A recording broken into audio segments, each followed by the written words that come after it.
Hello fellow gamers and welcome back to another Pro Guides video. It's me, your host, Dan, and today I'm going to be showing all you guys all the latest new meta tactics and strategies to level up your battle pass and gain max XP super fast. Fortnite Chapter 2, it kicks off with a refreshing new map and a brand new version of Fortnite that has come with a new update. With this massive update comes brand new changes and some really cool game features that have made it more different than ever. Changes to matchmaking, the battle pass, the in-game map, and the XP system have all come into play. We're going to be focusing on how the new XP system works, as well as the fastest ways for you guys to reach the maximum level and receive all the items on your battle pass in no time. Getting to that sweet tier 100 skin is the challenge that we all face at the beginning of every season. Let's admit it, we all want it, but do we really want to spend hundreds of dollars for it? Of course not. So put that wallet away and get ready because we're going to go over everything that you can do to get to that tier 100 skin while also getting max level before everyone else. But before we get into it, if you guys are interested in getting better at Fortnite, then click the link below to go to ProGuides.com, where you can play with the best players in the world by just clicking a button. Sign up for our membership at Pro Guides and you'll get a ton of incredible content from the best pro players like Benji and Mongrel. So if you want to compete in Fortnite, you have to check out ProGuides.com. Also, be sure to drop a like on this video to show us your support. We strive to bring you the best content available, and those likes really help us. Alright, with all that being said, let's get into the video.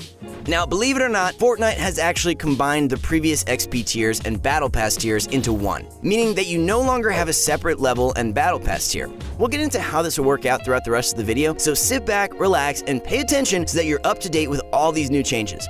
First, let's take a look at the new XP system.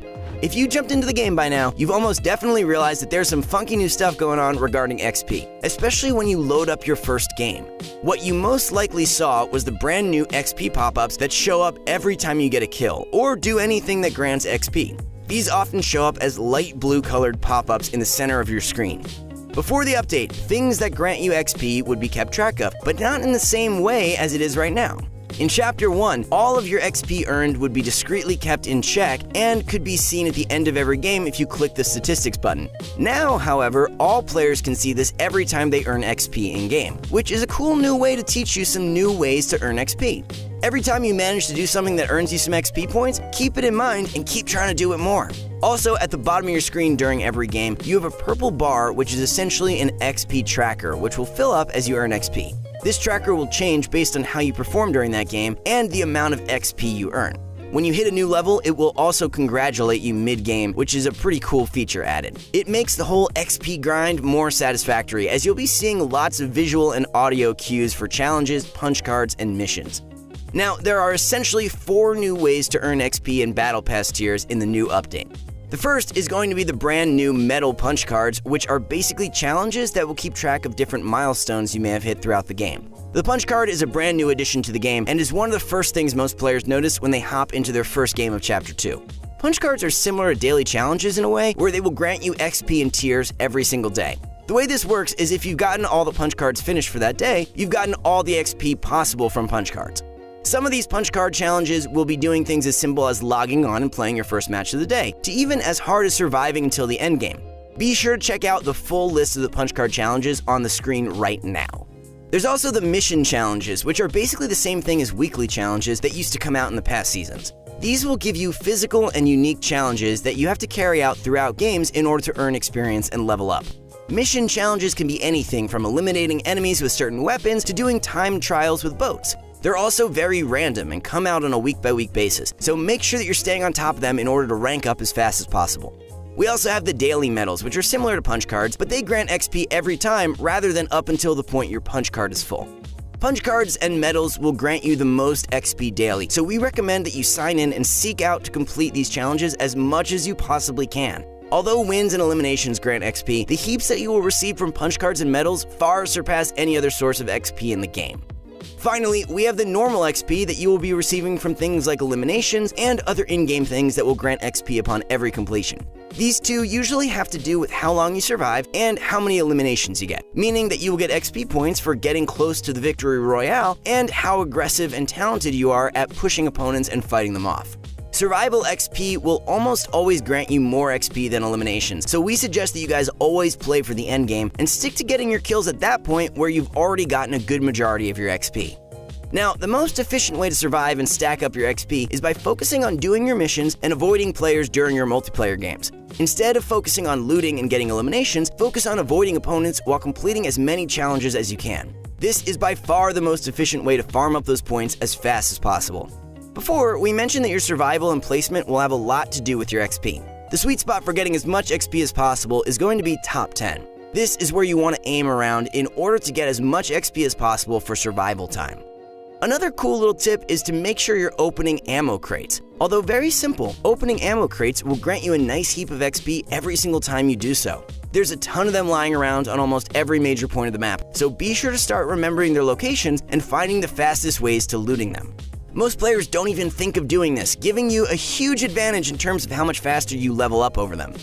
Now, going back to Chapter 1 of Fortnite, there was a well-known system of getting an XP boost for playing with friends. Playing duos or squads with people who had a Battle Pass XP boost would grant the entire squad a huge amount of extra XP. This would mean that playing squads and duos would be much more efficient than simply playing solos.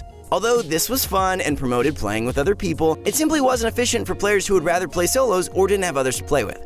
Thanks to Epic's good judgment, they've actually taken this out of Chapter 2, meaning that XP boosts from playing with others no longer exists in the Battle Pass. This gives all players an equal opportunity to level up, regardless of whether or not they bought the Battle Pass. Now, let's take a look at other ways for you guys to get that rank up faster.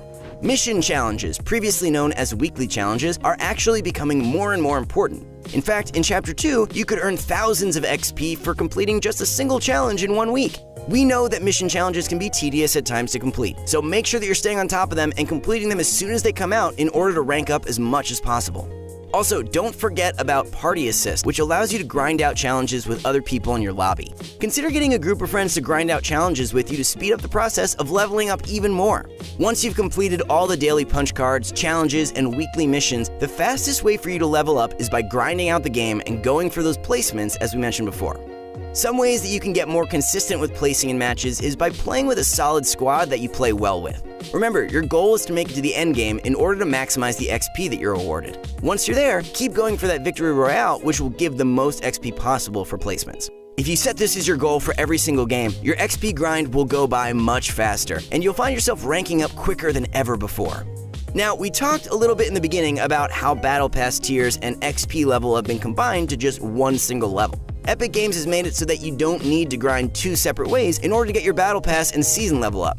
All you need to do is focus on gaining XP, and just by doing so, you will be leveling up and gaining tiers in the Battle Pass. This is a very cool change, as before it was all based on challenges and waiting for weekly ones to come out, as they rewarded the most Battle Pass stars. But now in Chapter 2, it's all on you. The more you grind and the more XP you get from performing well, the faster you will get to that level 100, earning you the Tier 100 skin. So, now that you're familiar with it, let's take a closer look at the leveling system. Every time you go into a game, you should see a number next to your name, and next to every opponent's names in the kill feed. This number represents their level. The more XP they've gained in Chapter 2, the higher their level will be, indicating how much they've been grinding the game, more or less. Now, of course, your main goal will be to get your Battle Pass and level to 100, but did you know that it doesn't end there? Fortnite has now made it possible to go above and beyond level 100, meaning that even if you unlock every skin in the Battle Pass, you still won't be at max level. Some players have bought every tier in the game at the start of the new season. What this has caused is their level to jump up to 100. But we oftentimes see that within games, some players will be over level 100. This isn't because they're necessarily grinding all the way up to there, and more because they bought the tiers and then grinded, getting themselves even higher. Because of all the new changes to leveling up and unlocking Battle Pass, the game has a new refreshing feel to it. Every time you do something in-game that earns you XP, you feel a little more accomplished than before. Performing simple tasks in-game have more worth to them than just for the sole purpose of playing that particular game. Players are now also grinding for their level in every single game, adding new ways to play Fortnite and play. We personally love this update, so be sure to let us know what you guys think in the comments below. We hope you guys enjoyed this video. We spent a lot of time doing research and making sure all the information is accurate and will help you level up as fast as possible. So please be sure to give us a thumbs up and comment on what your thoughts are. Also, don't forget to check out ProGuides.com. We have all new course videos, and if you want to compete at the highest level, you need to check out our content. Once again, thank you guys so much for watching, and we'll see you in the next one.